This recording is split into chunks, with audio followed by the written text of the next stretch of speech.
All right, guys, here we are for a very special online edition where we're talking about Night of the Dribbler. Lee, unfortunately, couldn't make it today because he's stuck doing inventory, but I have Lindsay. Lindsay, tell the people where they can find you and who you are. My name's Lindsay Washburn. You can find me on YouTube where I talk about good movies, bad movies, my extensive VHS collection, which is everywhere in this room, not just behind me. And you can follow me on Twitter and Instagram at the Lindsay Washburn. So we're here to talk about Night of the Dribbler. Night of the Dribbler is definitely a movie we're going to be talking about tonight. I can tell you, I was very excited to watch this one. I hadn't seen it before. Had you seen it before? No, you sent me the title and I'm like, what the fuck kind of movie are you having me watch? So I saw this, as I do, I troll eBay, and I'm always looking for out-of-print movies and weird shit, obscure movies. I never heard of this thing. I saw this box, and I was like, I have to have it. But it was like some ludicrous price. It was like $60 or something, and I was like, I ain't paying that. So then I started searching, and I found an Australian website that had... They were selling it new, so instead of paying like $60 for some used bullshit one, I bought it for like $17, and a few other Australian gems that I will be reviewing later. But this one came, and I have been all week being like, Night of the Dribbler. Oh, I'm watching Night of the Dribbler. Not since No Malone have I been so excited. Yeah, I gotta say, I don't know. I don't know about this one either.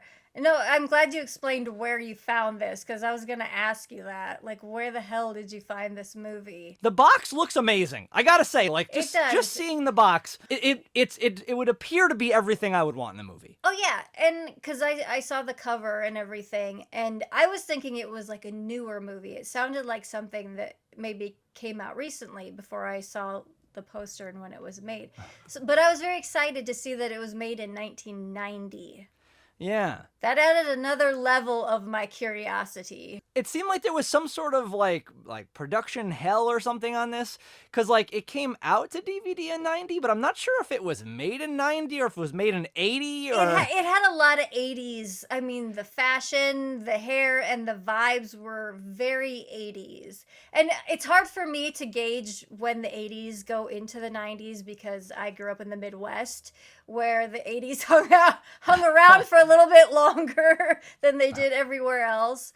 But no, it seemed pretty 80s. So like my non-spoilers thoughts are if you like a low budget like airplane style horror movie, like a bad spoof-esh movie, this is for you. If you want like low budget Robin Williams, like this is for you. It's got that kind of like, hey, I'm doing a lot of voices shtick of a character, playing a lot of characters too. Yeah, this guy was just like Eddie Murphy, playing multiple characters in the same movie. Yeah. And when we get into spoilers, I will talk more about that guy. I will say I recommend this as a curiosity. If the title alone, Night of the Dribbler, speaks to you as it did me, I think you definitely have to check this out. But I won't say it is good. So you're going in with those lowered expectations. I think it might make you enjoy it a little more. Yeah, the word I would use to describe it is baffling. Yeah. It's baffling. Because I was just like, what? Through the whole thing, I'm like, what am I watching? That is definitely a word. All right, guys, so if you've seen it or don't care, false over to spoilers, and if not, pull out now. If you need a place to rent content, you better listen. We're Cannibal Video, and we eat the competition. So now we are in the spoiler section. Lindsay, let me hear them spoiler-filled thoughts. What'd you love? What'd you hate? Let me hear your thoughts on Night of the Dribbler. I was excited to watch this movie because it talks about... The synopsis is it's a slasher movie, pretty much, of basketball players getting this basketball team, the Watergate Plumbers. Is that what they were called? That is their name. That is the Watergate Plumbers, and haven't won a game or a championship in like 20 years. They suck, and they're getting killed off one by one by the Dribbler. 3 kids in the hospital, one of them probably maimed for the rest of his life, and you're worrying about your kid's homework? Forgive me. I don't know what got into me. Who is dressed in like warm-up gear for the team, and a basketball for a head, a grinning basketball for a head. Yes, that looks kind of familiar. Like I might have seen it in like a costume shop when I was a child, but I looked for it and I could not find it. So maybe that's just something that like it looks enough like something else that I mentally thought that. But I do like the costume. I think it had they played this up more of horror, less of a spoof, or taken it even remotely seriously, I think this could have been a lot more like fun. Fun and enjoyable, the spoofy nature of it took away from it almost as much as the cinematography did. It's shot like an 80s sitcom. Keep up the good work. Okay, man. Let's go all the way with this one. It's not filmed like a movie at all. Very flat. Yes. The camera is tripoded for like a large chunk of this movie. And it wasn't like the production itself was bad. They had a lot of things. There's a lot of like little gimmicky things. There's people, there's locations. Lots of There's props. stuff happening. And if you were to move the camera even slightly to actually frame those things nicely, this could have been a real interesting movie. You don't mind if I turn the table on you? It seems that you're the one that doesn't have a prayer. But they did not care at all about making anything look good. No, it was all flat and static and horrible. And I would have been so much more on board with how silly and bad the comedy was if they had just given me a little bit of gore. There was none. This is rated essentially G. Yeah, like there's I don't think this is a nothing. rated movie because I think of the budget and whatever constraints it had coming out. There's not even any nudity.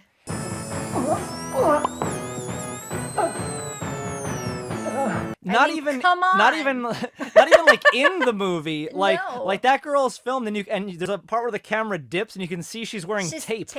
So like not even like did the people on set see that. But oh sure, yeah. You need some blood and guts and boobs. And they could have done that because they were doing the fun kills. It was zany, cartoony style kills. There's like playing hot potato with an exploding basketball.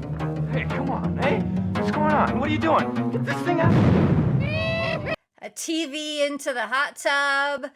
Razor blades around like a hoop for some hand, like decapitations.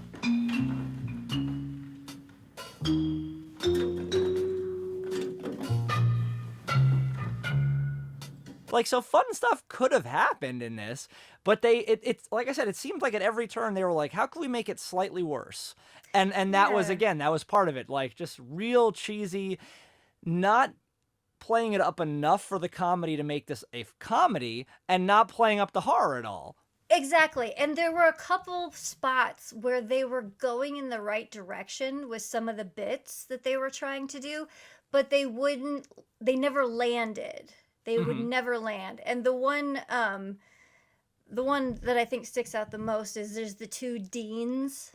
Yes. There's the dean of Watergate and then the dean of they're the Gators. I don't know what the school name is. I forget what town they were. But rival teams, and I'm pretty sure they're supposed to be college, but it read very high school.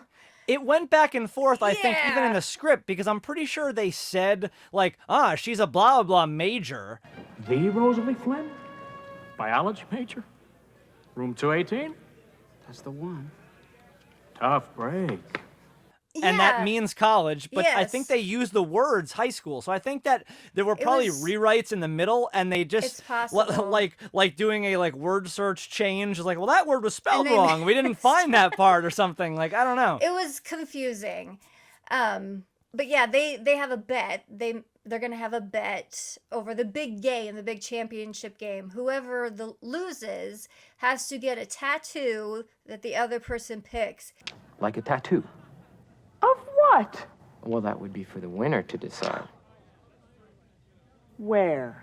And they have to ride naked on the opposing team's victory float. Yeah. Okay. A male and a female dean. Mm-hmm. And every conversation ends with her saying, I wouldn't do such and such with you if you were the last man on earth. Why, that's the most ridiculous subplot I've ever heard of. And the next time you see them, they're doing that thing that she said she would never do, even if he was the last man on earth. And so the first one is sleep with, and you see them in bed, and I wouldn't sleep with you, Dean Cook, if you were the last man on earth. then it's dinner, and then you see them at dinner. I wouldn't have dinner with you if you were the last man on earth.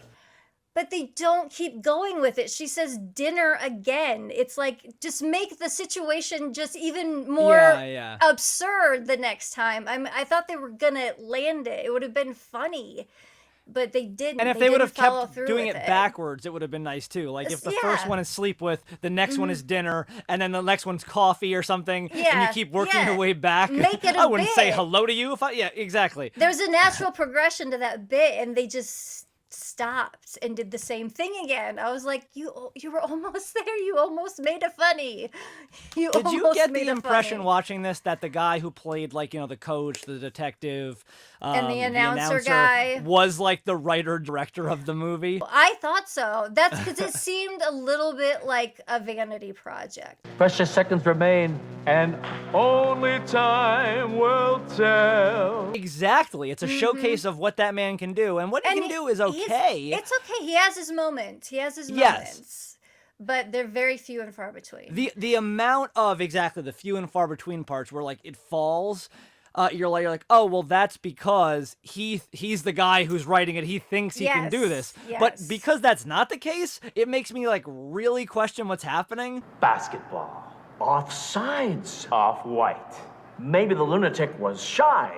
Nah, off course.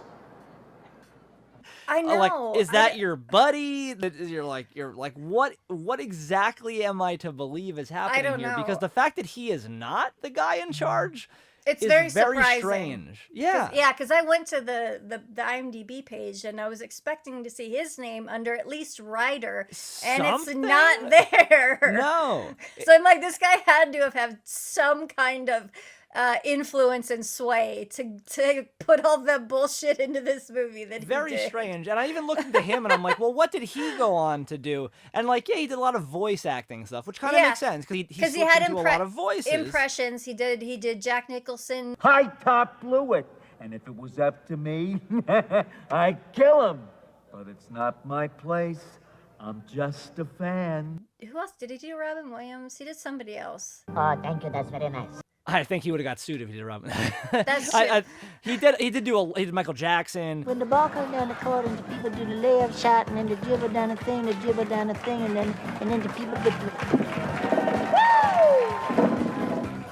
He did a lot of impressions. He was trying to be Robin Williams. That was his shtick. He's like, he's essentially the genie of the movie, just slipping in and going all these different things. The director guy did a lot of stuff, and none of those things jump out at me. Like, barely any of the movies he's done even have pictures on IMDb. So you're like, okay, you're not that big. But he is a working guy. He did a lot of production stuff. He even acted a bit. I think that's funny.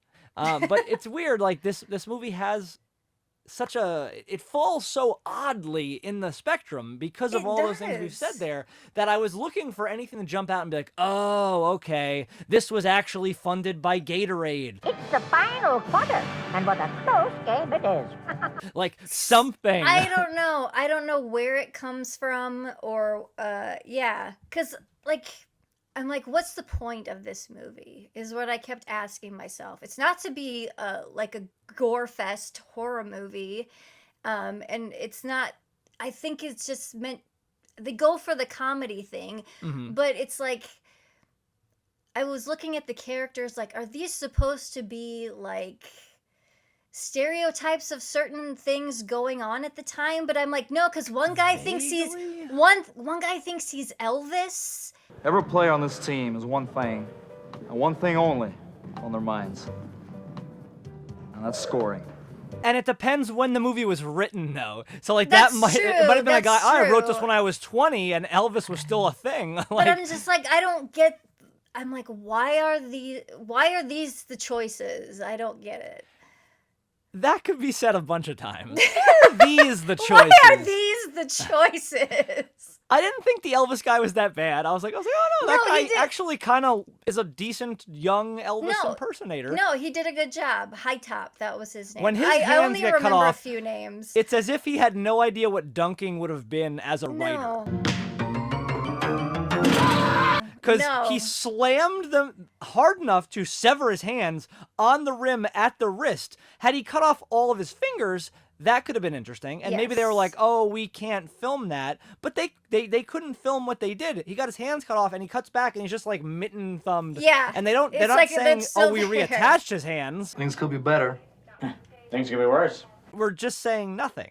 It's very strange. And No, the they gurney didn't he's even in makes try me to think hide that him. he's in a spa or something. I'm like, what is that? It's like a folding gurney. Brought you a little something, high top. A puzzle? Thanks, Coach.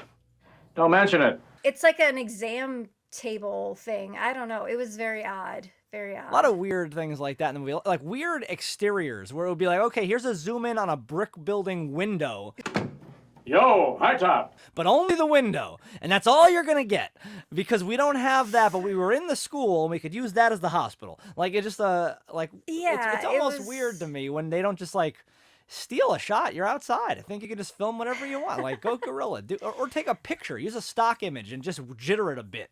Yeah, no, it was, and then like the hot tub murder seemed like it took place in a hotel. I believe that was probably the hotel that the cast was staying in. Probably, yeah, no, because there was like a maid's cart in the back. It looked like, or something like that, or like a caution wet floor sign. Like that looks like a hotel. Yeah, it had a vibe of like a cheap hotel too, like with Yes, the colors and whatnot. Yes. But and then I was looking at, okay, is the story structure like is it making fun of some kind of cliche story structure? The only thing I could think of is that there's this big sports rivalry, and it all leads up to the big game. But that wasn't really part of where the absurdity came in. No, and I think on par with the writer not understanding how a dunk works, it would be understanding how like the path to victory works. If you're the worst team in the league, you don't then play the best again for the big game. Like I don't even know what that is meant to be. yeah, and it was like a week apart or something too. You're like, wait, It was I'm really sorry, what? weird. Oh, I was referring to the thrashing that my boys gave yours on the court.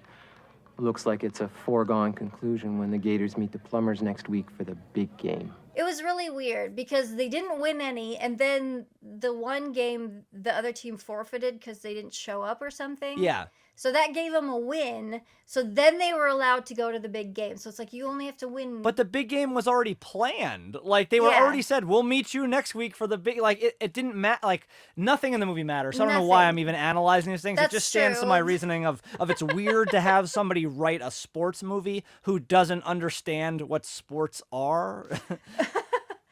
Well, and then there's the father character, which I thought Yes. he did a couple funny things. Yeah, That character was a little humorous, but I was like, what was the point of that? I mean, to have him, because it was like oddly domineering. Because like when the cops show up to talk to the son, he has a butler for some reason. And who might you be? Hi, sir. I'm the butler. Huh, tell me, butler. Where were you yesterday between the hours of 4 and 10 p.m.? Yeah. Even though they live in the suburbs, and then It was a different time. It was, yes. But then he tells the butler to go up and get the son, and he's like, here's the key. So I'm like, he keeps this kid locked away. Yeah. It was just, it seemed very, very weird. But it's also in a movie of like throwaway jokes. It's like, I don't even know what you're trying to tell me. If anything, it might have been like, this will be funny. Say this. It was like boom, boom, one thing after another, constant silliness. And so you had no time to absorb anything that they were throwing at you. It So kind of nothing reminded me of that cheerleader movie we did for your channel, but they were firing less bullets of comedy. We're gonna cut off your pretty little heads and go bowling. Ugh, bowling? Get them, my pretties! Yes, it was exactly like that. But that one, I think that one was a little more, I don't know. I think they did it a little better to where it was enjoyable. Because I mean, it was fucking terrible, but I was never bored. watching. I think that that's cheerleader part of it movie. when, like, in that movie, firing the machine gun of comedy versus this with the buckshot of comedy. It was just like they had so many more opportunities, something funny, and because they were shifting pace so often, it was just like a strobe light of what am I watching. While this one had a constant through line narrative that just wasn't that great. No. And I think that's always going to hurt you. Like, having a few funny lines are good, but then having just things where it's like, I don't understand what you're parodying. Like, having the guy on the Gators have a robotic hand.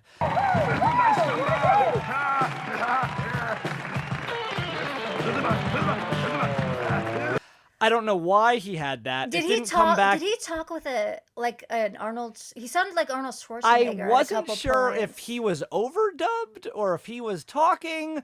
It was a weird, either. like, deep Austrian style voice. You're the water boy? Look, guys, they're playing the water boy!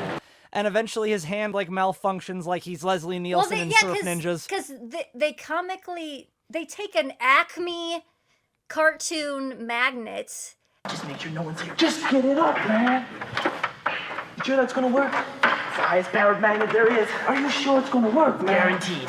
And stick it against the backboard. Oh so my that- God, I didn't even connect what that was gonna do. That's what happened. That's so what dumb. It's so stupid.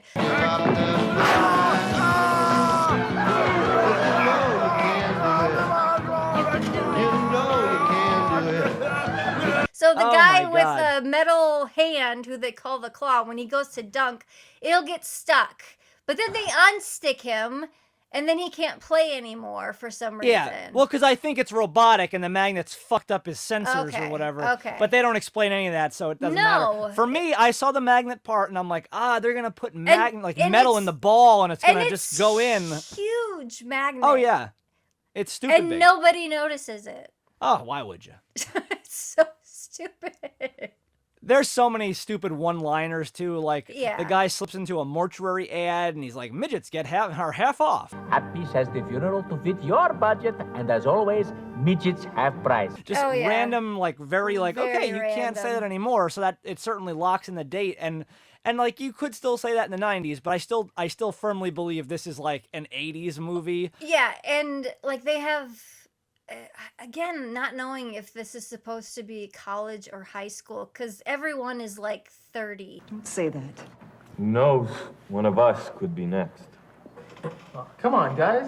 Let's change the subject. I'm eating. The head cheerleader chick, she's like a 36-year-old single mom of 2. You can wear someone like that. She is an adult woman. She is not a teenager. And she only dates captains, so back off. Only dates captains. Oh, come on, Debbie. What's a guy got to do to get a date with you? Become captain. I only date captains. But I do like that they give you a few red herrings for who the killer is. Yeah, who did you think the killer was going to be? First, I thought it was the main guy, the equipment manager. Those guys are gonna regret the day they ever met Stanley Bates. I thought he... Yeah. And that was just right away at the beginning. I'm like, oh, he's the one who's bullied and picked on. He's going to be the killer. And then I was like, okay, maybe it's the science teacher who just hates basketball. Yeah. With every fiber of his being. I thought it was going to be him. This petition calls for the complete eradication of basketball in the school system. And then I'm like, oh, it's the dad. I didn't think it would be the dad. The dad wasn't on my radar at all. No, I thought it was not going at to be the kid, and I thought that the tape he was listening to, the trigger was like what The was making him hypnosis, do it. Yes, yes. And then when it like that slipped away from me when they actually played up that it was working and making him like do Yes. this that and other thing, I was like, oh, it's probably the girlfriend. I'm like because she wants what's best for him. Yes. And she's doing this that and the other. But You're better than half those guys out there. Coach doesn't think so. Are you telling me that the only way you're going to make the team is if everyone else drops dead? But then, of course, it's this out of the blue Scooby-Doo style person Yeah. we've barely seen before, you know, Mm-hmm. the dad. Even the dean would have made more sense. I'm not losing this Yeah. bet. Win at all costs. Fuck you, this and that. Right? And I don't know. I really... The ending just made me and like I guess I prejudged when he came out with the chainsaw and he's swinging like Leatherface.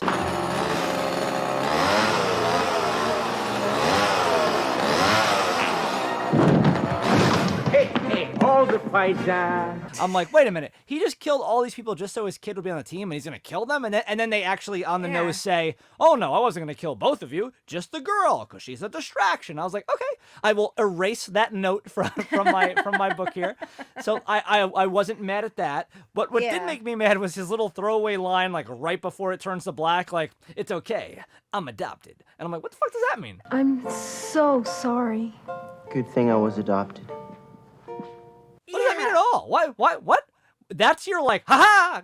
Like, so I'm not crazy too. I'm not going to turn into a psycho killer. Is that what that means? I don't know.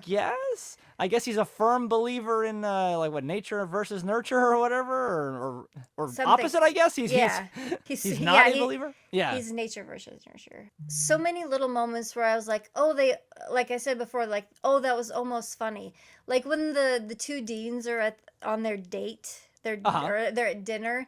And like a fist fight breaks out behind them, and then they involve the waitress. I'm like, oh, that's funny, because it's just some weird random thing going on that they're not really paying attention to. That happens in a lot of movies. I can't remember what movie it is. Is it Weird Science? I can't remember, where there's this giant kid wrestling a tiny kid. I can't remember. Sounds familiar. Yeah, it's from one of the 80s movies. I can't remember which one it is. But just little things like that in the background make me laugh. No, yeah, background stuff's funny. Like a little one-off thing. Like the detective actually I thought was kind of funny. If it were not the guy who was in every other like role in the movie, it would have been a little funnier. But him and his partner and their shtick and how left he goes when it's like things are so obvious. Won the World Series in 1975. Cincinnati. What's the square root of 49? 7. Got all the answers, don't you, kid? Or the partner firing off his gun to get a seat at the table. I said scram! Yo, Danny, found an empty table. I see what you're doing. That's not the worst. Yeah, and I mean, it's just, I would categorize it as just really poorly executed Mel Brooks humor. That is a very great, yes.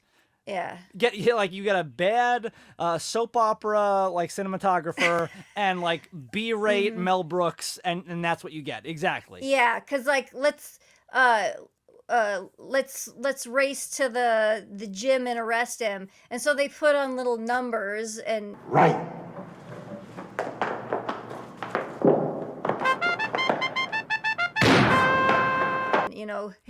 shoot the gun, and they're doing an actual race to get there. I'm like, it's just they do it so poorly. The throwaway line that I think had me like laughing the hardest is like fake Elvis guy. He's just like he's like, hey, what are you looking at? Why don't you go hang over there from that tree upside down? What are you staring at? Why don't you go hang upside down on a tree over there? Like, it's just this like very old timey like oh, you feeling froggy leaf, like it's just like really stupid, but I wasn't expecting it, and I think it at least made me exhale some air, like a like, oh, okay, yeah, this isn't completely going there. Sucking the life out of me.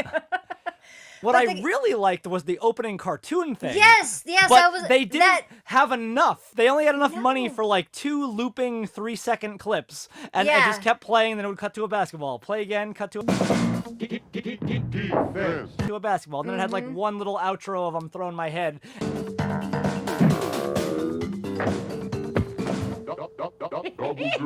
And we're done. But that was the kind of cartoon of like the 80s that I really enjoyed, like a Troop Beverly Hills beginning, or like any of those like fun cartoon startings. And I would like more of those to come back, like that style. When I saw that, I got excited. I was like, oh, this is gonna be really, really fun.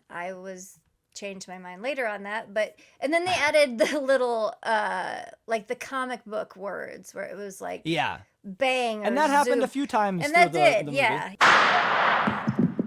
Yeah, I wish they would have done a little more of that, because it was so spaced out that every time it did it, I was like, what the fuck was that? What's going on? What are you doing? Get this thing out.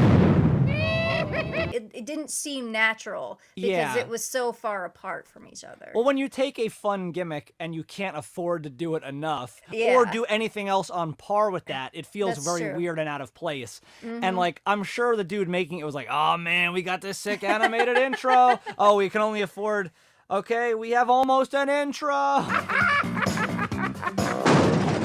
My first note just says, like, is that announcer the same as the coach? Wonder how this is going to affect the turnout at tonight's game. Welcome to Watergate. This is the voice of the Plumbers, Dick Airhead. Because, like, when they're not talking, it's unclear, and then it becomes, like, hit you over the head clear. Because that's what my question was. I was like, how many? Because first I saw that, it's the coach and the announcer guy. But then when the cop showed up, I wasn't sure because I think he looks the most different. I am Captain Detective Sergeant Lieutenant Danny Gibson. As the cop. But the mustache is the most fake. Yes, very much so. Very much and so. And as the announcer, they're changing his hair constantly. It's a tense moment. There's a lot riding on it. Trying to make like more extra characters, and that's also hurting you. I think if you did less of that, you might be looking less for the other things. That's true. I don't know what did they just not have enough people to play these characters? Like, it's very weird when you do this in a movie and it's not like abundantly clear. Like, he's not famous. He's not playing these crazy characters. Those characters aren't so amazing that only he could play them. Yeah. So I really don't know why that's happening. I don't know either. And it seemed like the announcer was very much like just himself. But of course, that's not for me to say. This is, after all, supposed to be objective reporting. We won! And that was the worst of his three characters. It's because he had to do so much. Like, they just left the camera rolling on him as if he is on TV, funny. But he's an announcer for a high school basketball. Like, and he does weird. And he does the commercials. Yeah. And he has the gun a gun on the table. Defeat is never easy, but who's to blame? If we're going to take credit for life's wins, isn't it also our responsibility to accept the losses?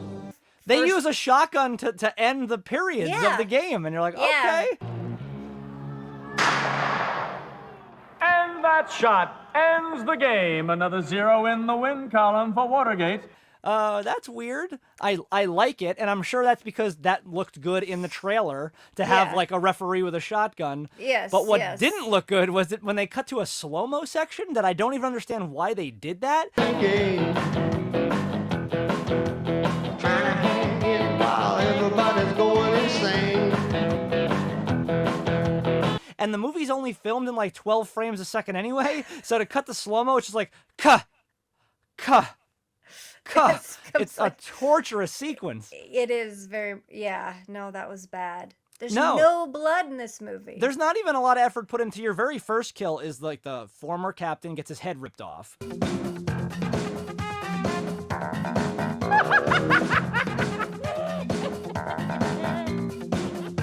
And it just cuts to a dummy's head, and you're like, okay, okay. It's a little funny that it opens with Picture Day, and they just wheel the head alone by without the body.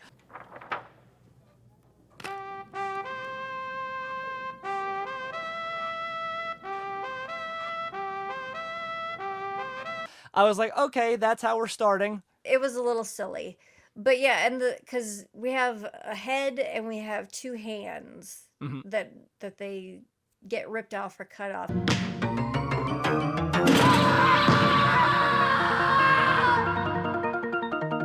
And they're just like the rubber crap you get at Spirit Halloween. Exactly. Very, very generic and no blood on them. It looked like it was just flesh color. There was no even like red plastic on it. Well, there was not even any cursing in this movie as far as I recall. So no, they do. The cheerleaders get a little cheeky with their cheers. Try real good, we'll try real hard to prove we're not emotionally scarred. But I remember that there was one cheer that made me laugh where like it's like, and we'll give you a piece of cake. Yeah, that instead of a piece of ass. Those were kind of funny, but it was hard to hear them. If you win and show real class, we'll give you all a piece of cake. Yay! Because the sound was not the greatest in those parts. Well, how could you possibly mic moving cheerleaders? Impossible. The turn off the stereo as his like keyword, I thought was interesting, and I thought they threw away an element that could have been perfect. The coach has a running gag where people say, "Hey, coach, can I have a word?" And he just says a random word. Excuse me, coach. Could I have a word with you? How about semiconductor? And I was like, oh, that should have been how he got his trigger. Because he throws out random crazy words like aphrodisiac. And I'm like, yeah, he could have said a word that would have triggered our boy, and we could have had some play, or at least had it play more than once. Like we get it shown in the car. Turn the stereo off!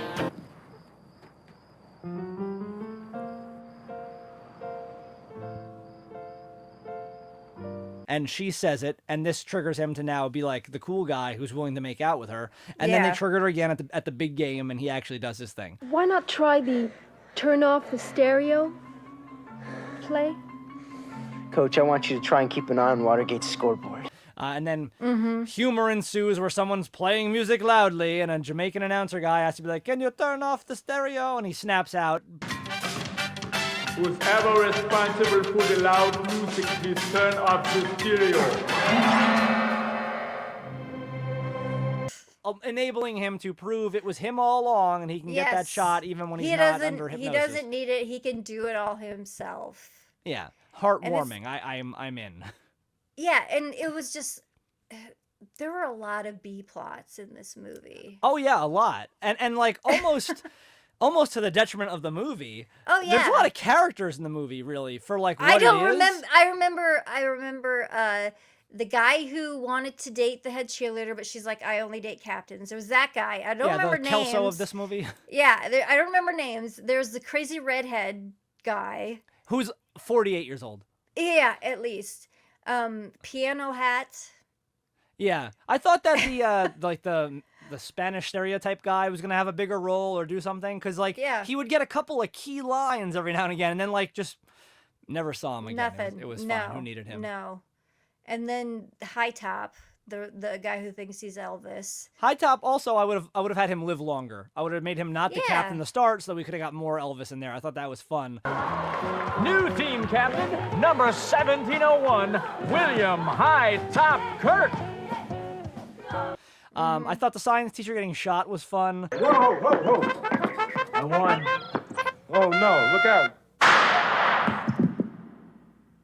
Nice shot. Well, I thought they said, "Are you the dribbler?" And he went, "No." And they went, "All right, you're under arrest." And I was then the guy said, "Oh, you're just going to believe him?" And I'm like, they are arresting him. So they did not believe him. Are you the dribbler? No. You're free to go, Science Professor Wilson. Couple more. No, I don't know what that meant. That end part was very confusing because they shoot him and they arrest him anyways. But then he says, "I'm not the dribbler," and they believe him, and then they say, "No, it was the dad." It's not written. Why was he very even well. dribbling? We only know about him is that he does science and hates basketball.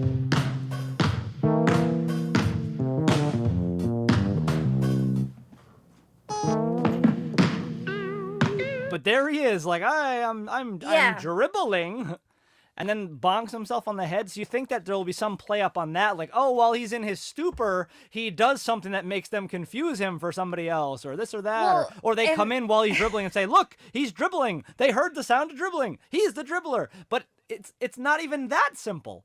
They said they heard the sound of dribbling while they were playing. You don't think? Sometimes. It's extra convoluted. It makes absolutely zero sense because I can't believe we're even discussing this portion of the movie because it's so dumb. It is dumb. But the cop is like, "Oh, there's this report when they were in there playing one-on-one, they heard dribbling, and during the big game they heard dribbling." And I'm like, no fucking shit, you heard dribbling. People are playing basketball. I'm just but like... But that's where we get our titular line. That's the night of the... Well, it's never actually said, but that's how we get the villain's name, the Dribbler. The Dribbler's our man. Yeah, I'm just and like, Night of the Dribbler is honestly so stupid. A terrible name for this movie, but it did make me buy it, so I will say it's a great line. It piqued my curiosity too. I was like, okay, this is gonna be terrible, but I need to watch it. Me. No, and I agree. It was terrible. As sick as this may sound, Mr. Cook, there is a bright side to all this. It did not live up to my expectations. But I am glad I got to check this box off my list here. Like, when I tell you I was so excited to watch this movie, I was so fucking excited. I was talking about this one, like, I got this movie about a month ago, and I've been like, okay, when can we watch this? What can we do? And, like, it just kept getting pushed off and didn't happen. Then finally, I was like, okay, an opening. Night of the Dribbler is coming. And I was like, oh, Night of the Dribbler. I know. Because it on paper, it looks fucking awesome. I didn't know it was a spoof either. Awesome. That also hurt it. That hurt it quite a bit. That hurt it because there's nothing worse than bad comedy. Are you onto something? No, I'm just measuring the foul line. See, I've been thinking all week, putting a little hoop in the basement for the kids, ba-ding, ba-dam, ba-dam, ba-doom. Yeah. Oh, yes, because it's not subjective. Like, comedy. No, it's not. Bad comedy is just bad comedy. It's bad. And that's the issue. Like, comedy horror is some of my favorite stuff. Like, because comedy horror, I'd say that is something that has such a wide range. Like, Scream to me is a comedy horror. Yes. It's very funny. It has actual horror. It's good. This is not horror at all. Like, and it is listed as a comedy horror, so comedy is in the forefront, but it's not very funny. So really, it should just be called no horror. Horror, yeah. And there's no horror either. Well, the horror is how they killed the comedy. Time up, Coach. What are you talking about? It's only been 7.5 minutes. We're supposed to get 15. It's half time, Coach. Oh, sorry. I forgot. Yes, that is the ultimate and a tragedy brutal of this massacre film. of that comedy. Yes. I think we may have said all there is to say about Night of the Dribbler. It's a waste of our time and breath to try to analyze anything else. Tell me how you really feel about Night of the Dribbler. Movie.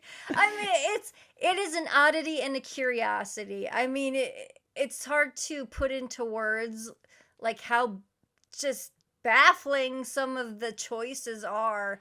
Yeah. I mean, you really do have to see it for yourself. Well, and it's a movie we could talk about this, and you will not get the idea of it because of how much direction and like jokes there are. Air quote jokes there are. Gentlemen, I give you King Lear. Why do you call it King Lear? Because it's a great play. Yeah. It just goes wild, and I do think if you gave this exact script to somebody else and let them film it like a filmmaker would, and like just hammer these jokes a little bit differently, you could have an outlandish movie here that is really good and would still be talked about, and especially if it was filmed in the 80s. Exactly. That's what I mean by a filmmaker, somebody who goes, you know what, I have an actual vision for this, and these things are going to happen. But this isn't it, kids. No, it's not. All right, Lindsay, tell the people where they can find you. You can find me on YouTube, Twitter, Instagram. It's just my name, Lindsay Washburn. Lindsay, thank you so much for coming on and helping me get through this Night of the Dribbler here. Your suggestions are always very, very interesting. I am going to make a point to make the next one a good one. The next one, I'm gonna watch the trailer ahead of time, and we're gonna watch a banger. I promise you this. I don't know. We did Spiders and Spiders 2. Those were both pretty damn fun. Those I had seen before though. So the problem is going in blind. You get that's so like true. while it's fun to experience something for the first time with somebody, there's also that big what if, and we stepped on a big pile of what if here. But I think we salvaged something out of it. Yeah. I still had fun. It's always good to talk about bullshit. Oh yeah, and it's got some interesting fashion choices and hairdos. So we'll accompany these words with music. Take it away, Caroline. Just jump in anytime. And who's the little old lady at the end that they keep cutting to for some reason?